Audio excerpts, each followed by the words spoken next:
kecewa, malu, dan nyaris tak berkata-kata. Itulah ekspresi yang terlihat jelas dari wajah Hakim Danis Ramli usai balapan Moto3 Thailand 2026. Sementara di sisi lain pedok, satu nama justru dielu-elukan, Veda Ega Pratama. Finish kelima, performa matang, mental baja. Dua pembalap muda Asia, dua hasil yang sangat berbeda, dan satu cerita panas yang kini jadi bahan perbincangan pedok. Balapan Moto3 Thailand 2026 di sirkuit Buriram kembali menghadirkan drama dan kejutan. Cuaca panas, persaingan ketat, dan strategi yang berubah-ubah membuat balapan kelas ringan ini berlangsung sangat kompetitif. Sorotan publik Asia tertuju pada dua pembalap muda yang sedang naik daun, Veda Ega Pratama dan Hakim Danis Ramli. Keduanya kerap dibandingkan sejak tampil impresif di ajang junior. Namun di Thailand kali ini, jarak performa mereka terasa begitu jauh.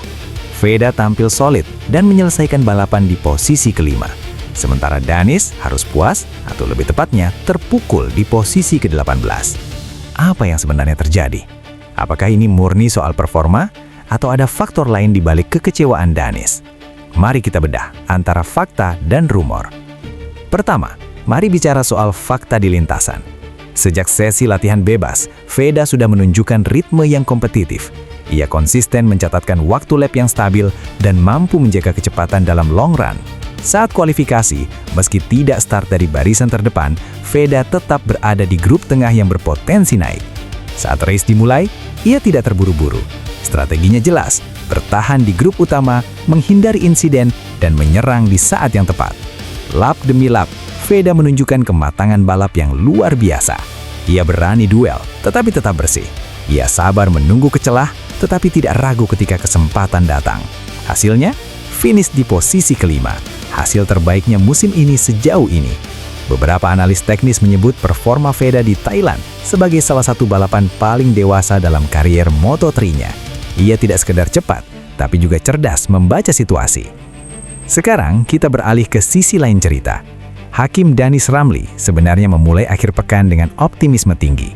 Namun sejak sesi latihan, ia terlihat kesulitan menemukan feeling dengan motornya.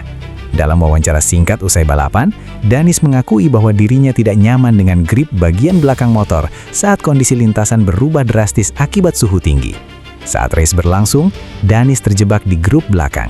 Beberapa kali ia mencoba menyalip, tetapi justru kehilangan momentum di tikungan akhir. Posisi ke-18 jelas bukan hasil yang ia harapkan. Terlebih ketika rival yang sering dibandingkan dengannya justru finish 5 besar. Dari data lap time yang Minik analisis, Danis memang tertinggal cukup jauh dari grup depan. Ini menunjukkan masalahnya bukan sekedar insiden sesaat, tetapi ritme balap yang belum kompetitif. Yang menarik adalah sikap Danis setelah balapan. Tidak ada pembelaan berlebihan, tidak ada menyalahkan tim secara terbuka. Ia justru mengakui dengan jujur bahwa dirinya kecewa dan merasa malu.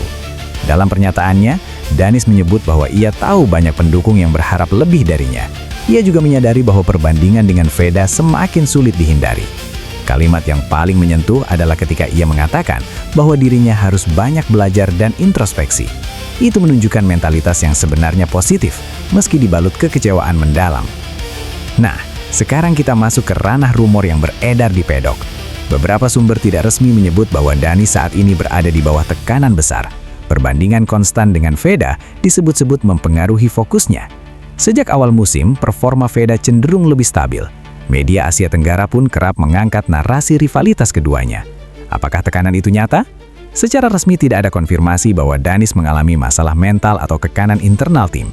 Namun bahasa tubuh dan ekspresinya usai balapan cukup menggambarkan beban emosional yang ia rasakan. Tetapi, penting untuk digarisbawahi, ini masih sebatas spekulasi.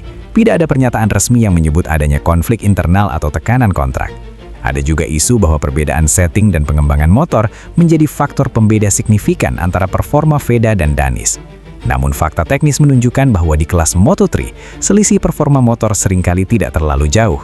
Faktor pembalap dan adaptasi terhadap kondisi lintasan justru menjadi kunci. Beberapa analis teknis menyebut bahwa Veda lebih cepat beradaptasi terhadap suhu aspal Buriram yang ekstrim, sementara Danis tampak kesulitan menjaga traksi di fase akselerasi. Sekali lagi, ini analisis teknis, bukan pernyataan resmi dari tim masing-masing. Untuk Veda, hasil ini jelas meningkatkan kepercayaan diri. Finish 5 besar di Thailand adalah pesan keras bahwa ia bukan sekedar pembalap pelengkap di grid Moto3. Ia sekarang semakin diperhitungkan di klasemen dan mulai mendapat sorotan lebih luas dari tim-tim besar. Sementara bagi Danis, ini adalah momen refleksi. Musim masih panjang. Satu balapan buruk bukan akhir segalanya. Banyak pembalap besar pernah mengalami fase sulit sebelum akhirnya bangkit. Kuncinya adalah bagaimana merespons kegagalan. Jika kita melihat lebih luas, rivalitas seperti ini sebenarnya sehat untuk perkembangan balap Asia. Dua talenta muda dari Asia Tenggara bersaing di panggung dunia. Itu sudah menjadi pencapaian luar biasa. Perbedaan hasil di satu seri tidak menentukan siapa yang lebih baik secara permanen. Motorsport adalah soal momentum, adaptasi, dan konsistensi jangka panjang. Hari ini Veda unggul, besok bisa saja Danis yang bersinar. Balapan Moto3 Thailand 2026 memberi kita dua cerita berbeda dalam satu lintasan yang sama. Satu pembalap tersenyum puas dengan hasil kerja kerasnya. Satu lagi menunduk, menyimpan rasa kekecewaan yang tak terbendung. Namun justru di titik terendah itulah seringkali lahir kebangkitan terbesar. Apakah Danis akan bangkit di seri berikutnya? Apakah Veda mampu menjaga konsistensi dan terus melesat ke depan? Yang jelas, persaingan mereka baru saja memasuki babak yang lebih panas. Dan bagi para penggemar Moto3 Asia, ini adalah rivalitas yang layak untuk terus diikuti. Karena di balik angka posisi 5 dan 18, ada cerita tentang mimpi, tekanan, kerja keras, dan harga diri. Kita tunggu seri berikutnya. Apakah kekecewaan akan berubah menjadi bahan bakar kebangkitan? Atau justru dominasi baru sedang lahir? Tetap bersama kami untuk update selanjutnya. Tuliskan pendapat kamu di kolom komentar, dan jangan lupa subscribe agar tidak ketinggalan berita update selanjutnya.